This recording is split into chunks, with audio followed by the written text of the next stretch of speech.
So, um, my mom's from India, obviously, maybe not obviously.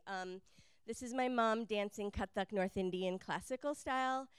And I really just want to talk about my mom a little bit because I wouldn't be who I am without her. She's an Indian feminist in a time where that, was an unusual thing. So she went to a very prestigious art school in Bombay. She was a textile designer in Bombay. Didn't really like the rat race, so moved to Delhi. She was a flight attendant in the late 60s, early 70s, which is where she met my dad, who is an Oregon farm boy, and after college was trying to avoid Vietnam, so joined the Peace Corps. And India was his top pick, and he got his top pick. And he was stationed in central India, coincidentally in the same state my mom grew up in, Madhya Pradesh. But the Peace Corps office in Delhi, they had meetings and maybe they went and partied once in a while. So that's how they met, because my mom's older sister was the secretary in the Peace Corps office. And my family's Christian, so she set them up on a date. So anyway, that's a little off track. So back to my mom. So my mom was the first person in her family to come to America. So she's just a fighter in so many ways. My parents didn't stay married. They divorced when I was like 7.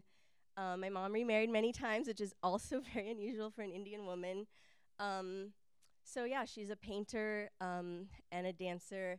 And I grew up kind of watching her be a painter and a dancer in her way.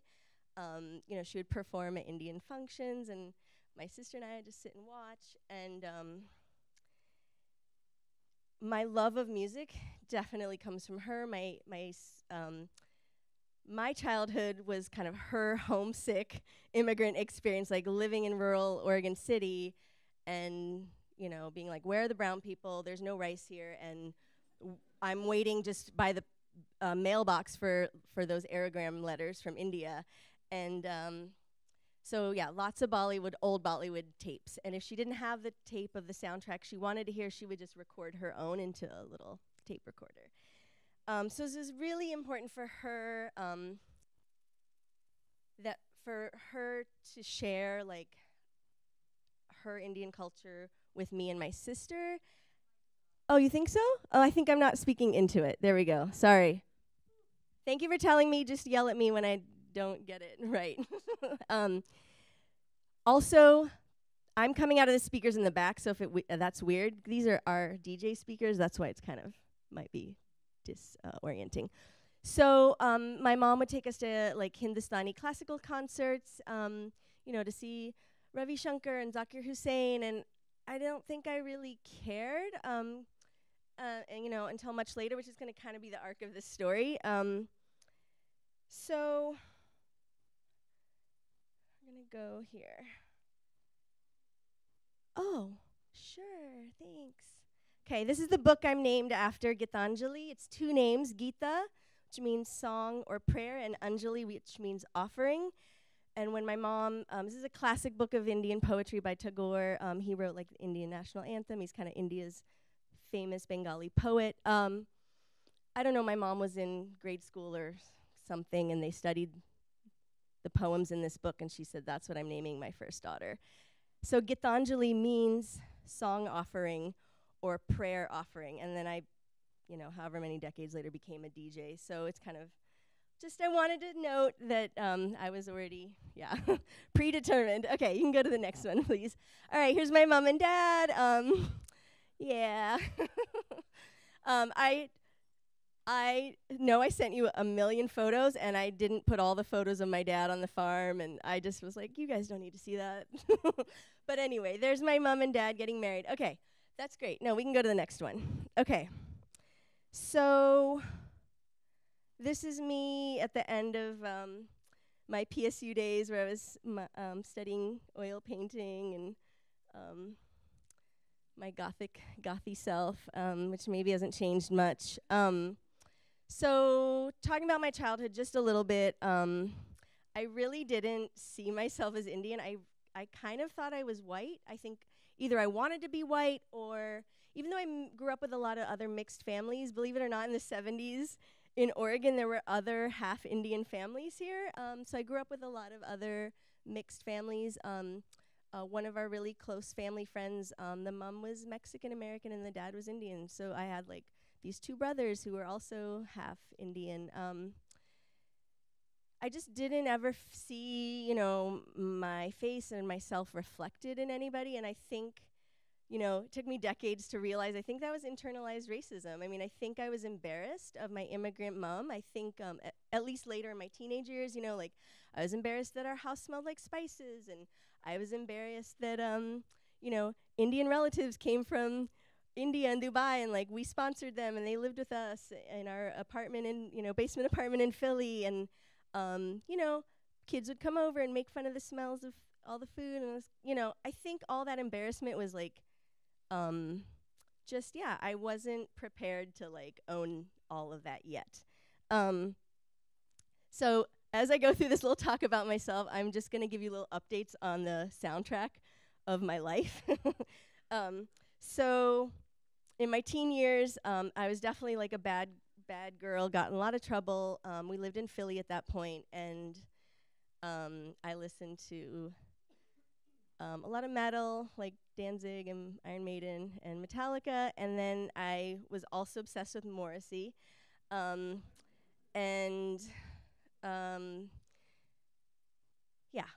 so this is me, end of college. My dream job after graduating from PSU was working at PALS. I was like, what am I gonna do with a painting degree?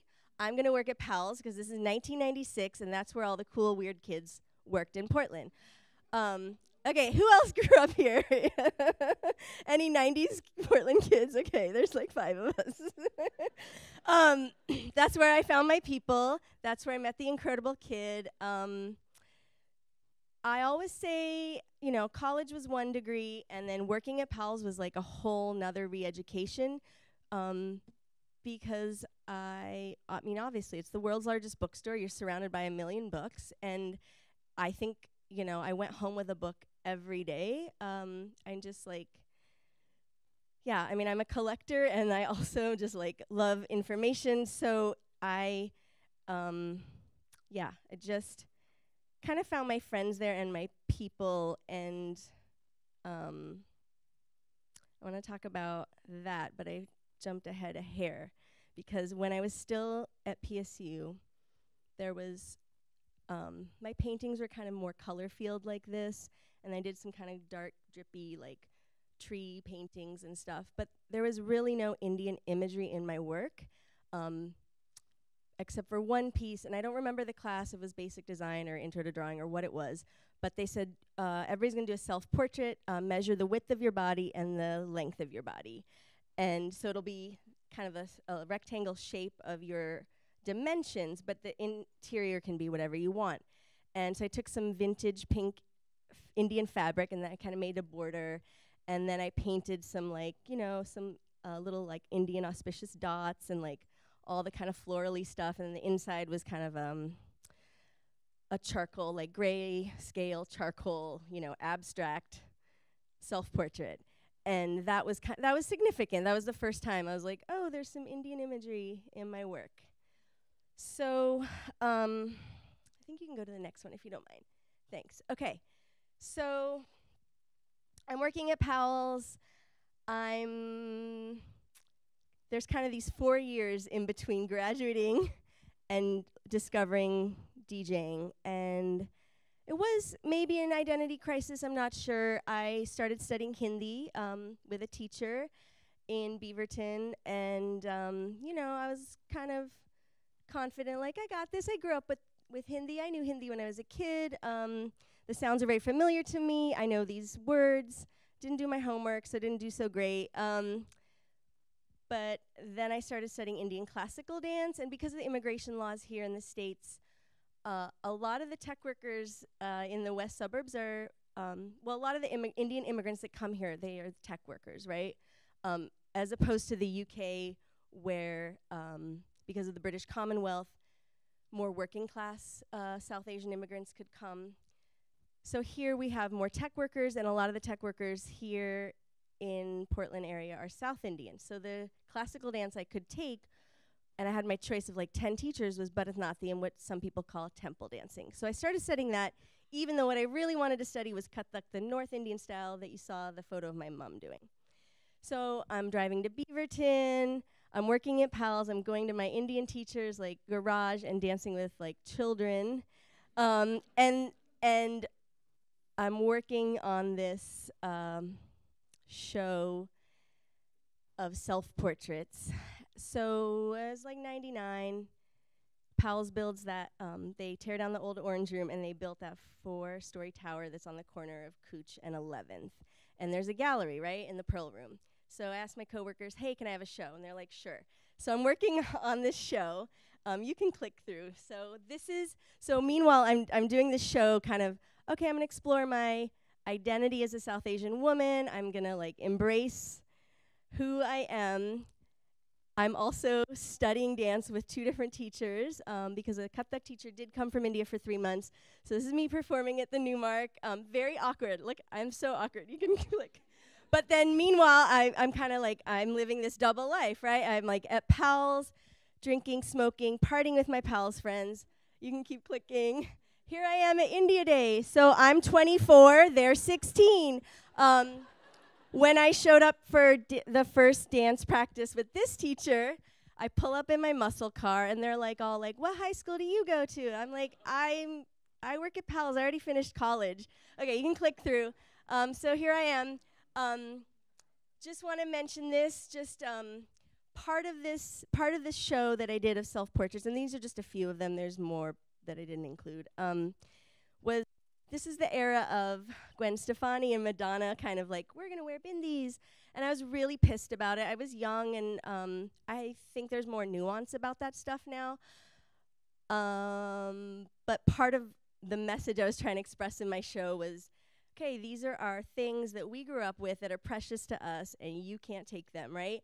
And so this is kind of me with the swastika, which is, I think most people know it's like an ancient symbol from around the world, and swastik literally means auspicious. So that was kind of me like doing some reclaiming here. Okay, you can click through. Here I am, really awkward. You can click through. You can click.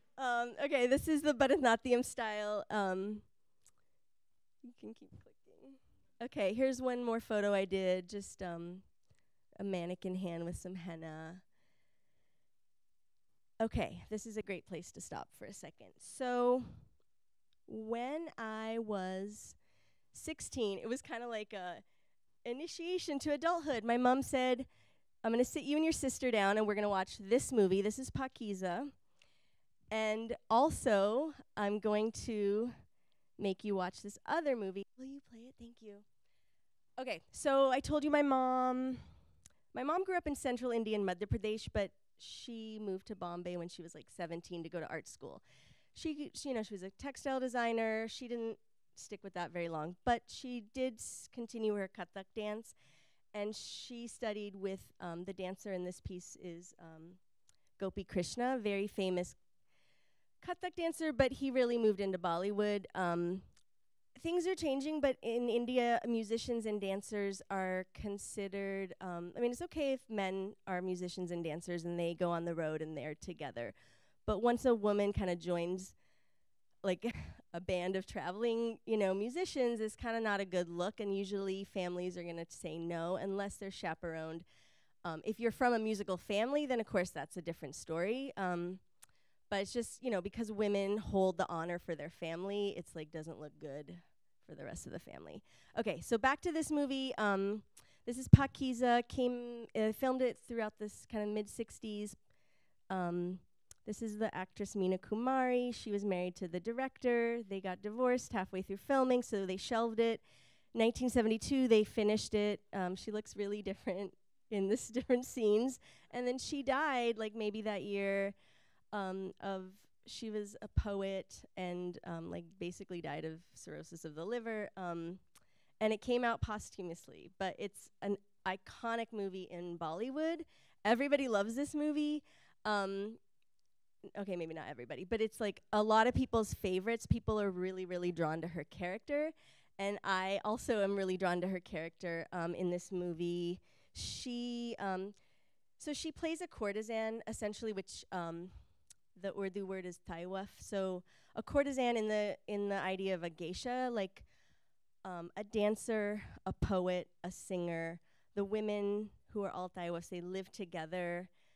They don't typically get married, though they might have, a partner or like a monogamous lover, but, they might also be open to other relations. And there's, like a madam type individual who runs the household.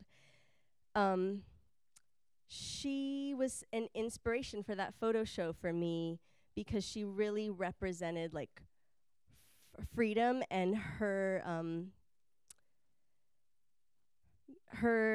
ability to be able to like move and present her body in a way that was natural to her. Like a free spirit, living outside of like the typical family arrangement, and just strength and beauty. Strength and beauty. I don't know. Sorry, I don't know if you can hear me all the way. So that's kind of where that portion ends. You can click to the next one. Okay, perfect.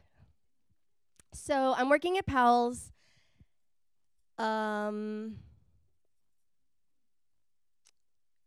Me and some other coworkers, I mean, I wasn't one of the initiators, but I was definitely there from like one of the very first meetings.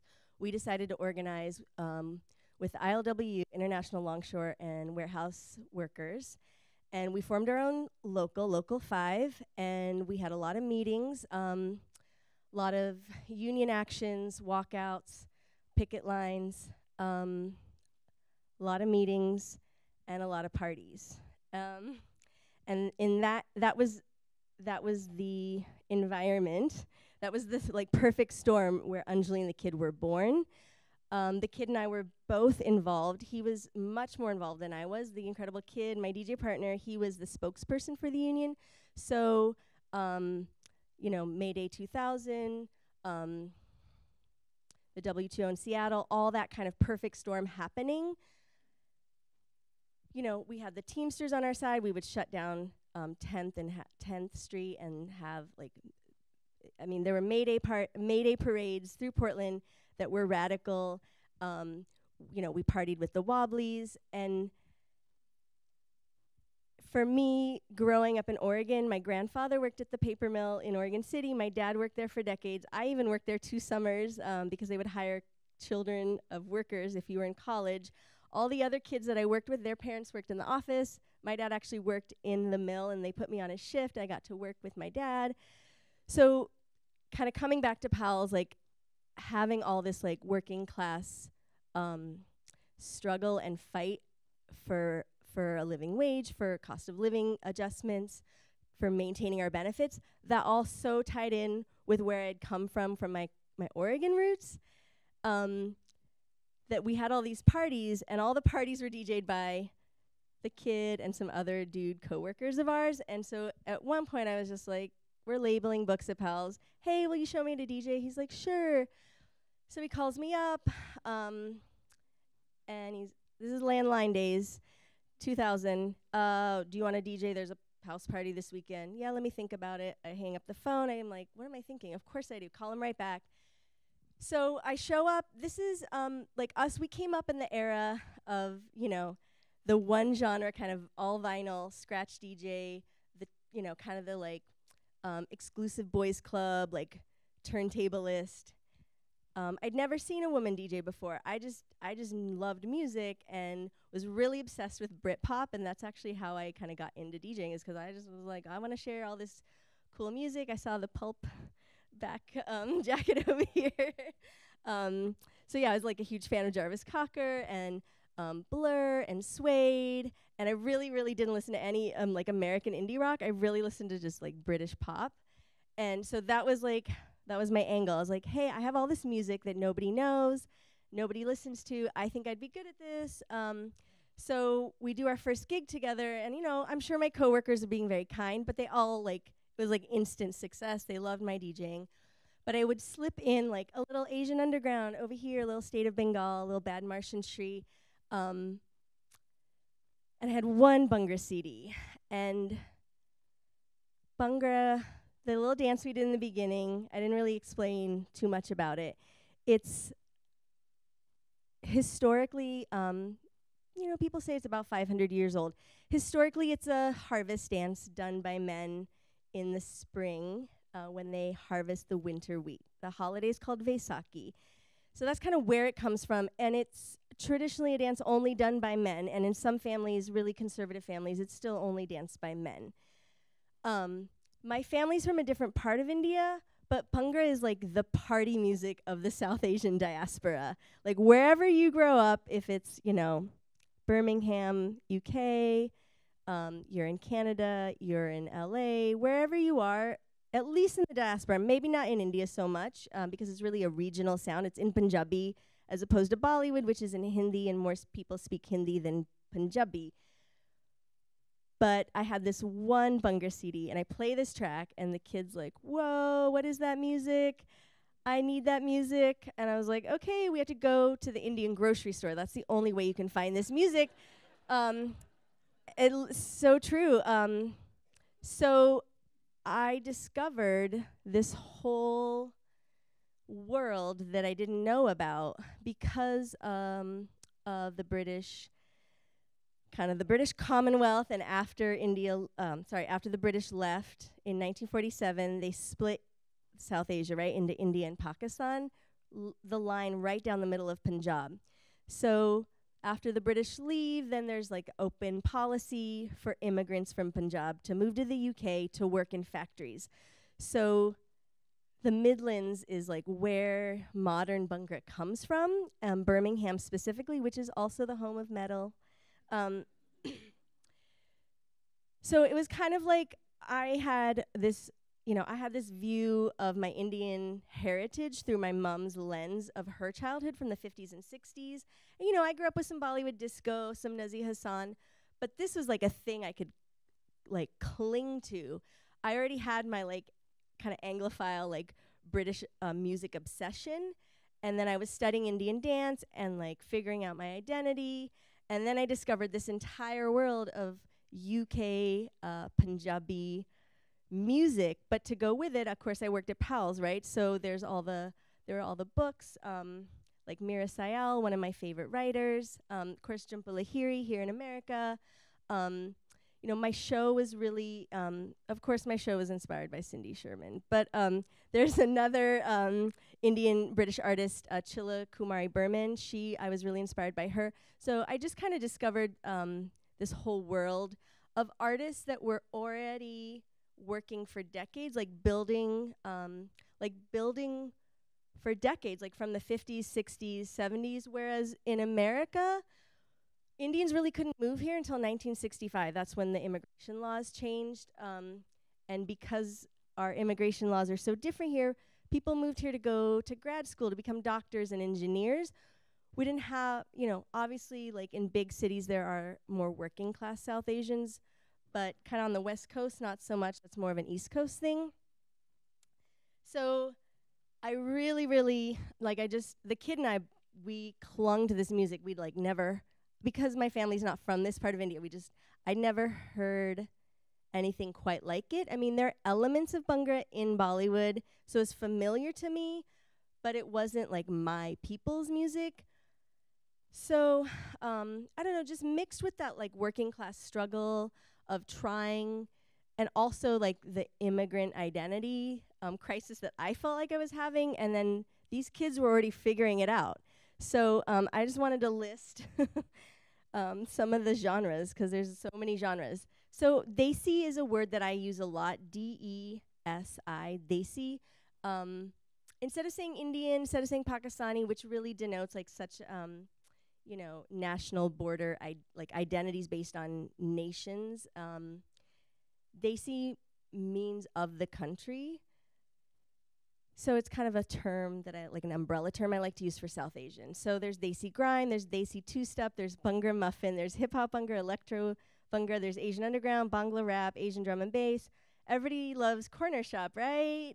Yay! There's a really cool like Desi Riot Girl band called the Voodoo Queens. Of course, MIA came out with Galang in 2003. There's Desi R&B, which is everybody knows Jay Sean. He started out like with a Bunga producer doing more like kind of Indian.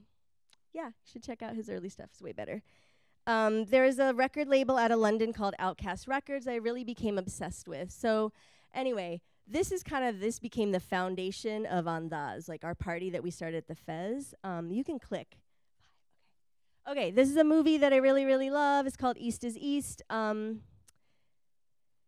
Pakistani dad, white Catholic British mom, and they're kind of like jungly family. It's really resonated with me. I mean, my parents are the opposite. I have the white dad, but there's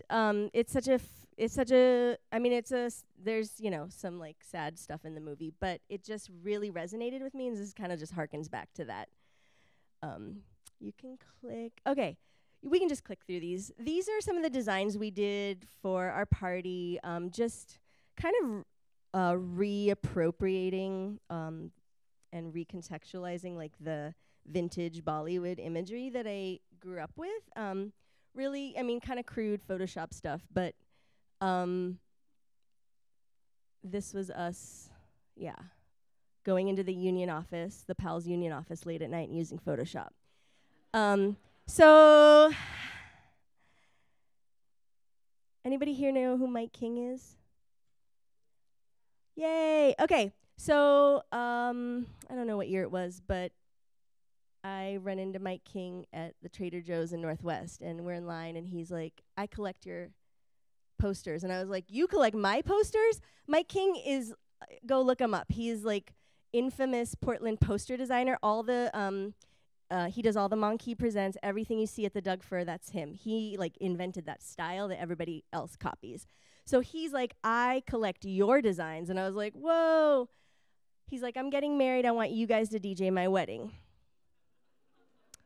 Along with Rev Shine. So he's going to have Rev Shines do soul, and we're going to do Pungra. And I'm like, okay, that's weird. So we do his wedding. It's like 20 hipsters on a rooftop.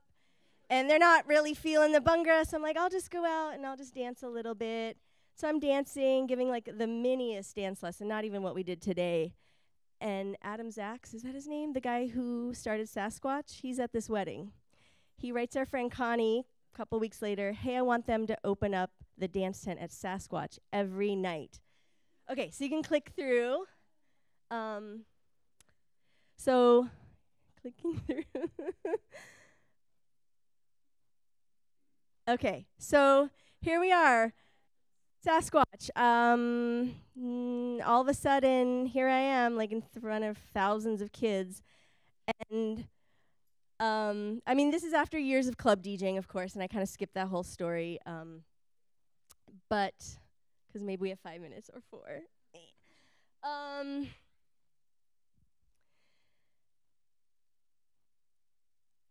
We were booked for Saturday, Sunday, Monday night. But it was the 10-year anniversary of Sasquatch, so they added Friday. They're like, "Hey, can you guys do Friday night, a 4-hour set? You'll be on the dance tent. Foo Fighters will be on the main stage." That's all that's happening that night. We're like, "Oh, yeah, sure."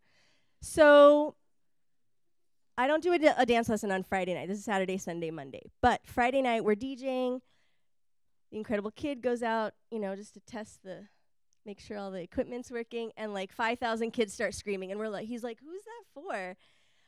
Anyway, that was for him. That was for us. I mean, people ate it up. They love it. People still come up to me to this day, to our club nights. "I saw you at Sasquatch." All the time this happens. So many people saw us there. So that was just from us making our like weird Bollywood club posters. Like that's how that happened. Okay, you can click forward. So here's me dancing around the stage. I now teach in a studio, right? And I have my own curriculum that I came up with because this is a folk dance I just learned on the dance floor. If I went to India, we went to Canada, Vancouver, BC, we went to New York. Wherever we were playing or partying, it's just like a dance language that you communicate with other Desi kids. Now you can do like, there's like Learn Bhangra apps and stuff. But back in the day, there wasn't anything there was no curriculum for this dance, so I kind of had to create my own. This is me just running around the stage. You can click through. So now we play, like this is us playing, famous Bungar singers. We're playing Bungar festivals in Canada. Like meeting people. This is us at Beloved. I think we've done that like 9 years. Now I have a dance troupe, teaching thousands of people. Bunga. You can keep clicking. I don't know if I got to everything. Yeah, you can keep clicking. Last year, we were the first DJs to play Music on Main outside Arlene Schnitzer. When we do these scenarios, I just dance for 2 hours, just dance. Some of my dancers, so we have a drummer. He's kind of tucked in back there. He comes down from Seattle. You can see I get to play my Pakiza visuals. This is my dance troupe. Okay, we can keep clicking. Okay, I just wanted to throw up some party photos. Who here's been to an Anjali and the Kid party? Anybody? Yes, okay, cool. You can just click through these, because I just want to talk about that, kind of tie it all together. This is our Halloween party, the year Trump won, and 2 Desi guys, a lot of Punjabi kids come to our parties from Canada. They come down from Seattle, and they come down from Vancouver. Those cities don't necessarily have, like, a consistent party like we do. Also, I think our parties are just really fun and unique, and these dudes came down from Canada, and they won second prize or something in the costume contest, and they got on the mic and they were like, "Fuck Trump, like no wall." I was like, "Yay!" Okay. This is the auntie who won, judgmental auntie with a teacup. This is my beautiful friend Sasha. This is just a month ago, our New Year's Eve party. So I just kind of want to tie it all together, because DJing really gave me my voice. Like all those years of studying dance, all those years of studying painting, they were building the foundation for who I am, and I'm still a painter in my head, and I'm still a dancer, but DJing really, like, gave me so much power. Yeah, you can skip through. Okay, random GQ India did a story on our party, and this is just 2 pages from it. It's like an 8-page spread. The title of the story is How Desi Parties Are Keeping Portland Weird. Okay, this is just a little shout out to our radio show on X-Ray, because we do go back to India every once in a while and collect vintage vinyl. And so I just wanted to make sure. Okay, you can leave it right there. 2 minutes? 2 minutes, okay. Thank you for your patience. This was not as bad as I thought it would be. I've had like a stomach ache for days. And then last night I was like, you're fine, you're fine. Okay, I'm just gonna read it like this, sorry. So you saw some of those party photos. This is my day job. This is what we do for a living. The Incredible Kid and I, we are sole proprietors of Anjali and the Kid. There's no manager. I'm the booking agent. He works on the website. We do have a friend that helps us with design now, because that was hard on our relationship. Because I think my aesthetic's better. So we don't have those fights as much anymore. Don't forget to take a sticker when you leave. Okay. So the politics of throwing parties for me is about more than just getting drunk. It's about taking up space and controlling sound systems. It's about connecting with our diaspora selves on the dance floor. It's about sharing our music with each other. It's about sharing our dance moves with each other. It's about healing together. It's about creating a space for other immigrant kids, and other mixed kids. And it's a space for us to feel at home.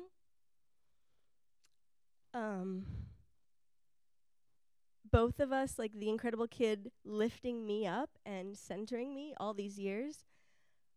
We try to do that by booking other women DJs. We try to book other immigrant DJs, other immigrant women DJs, and also I give DJ lessons sometimes. I have so much knowledge. I'm really happy to share with other women. 'Cause it's like can be a scary thing to get into.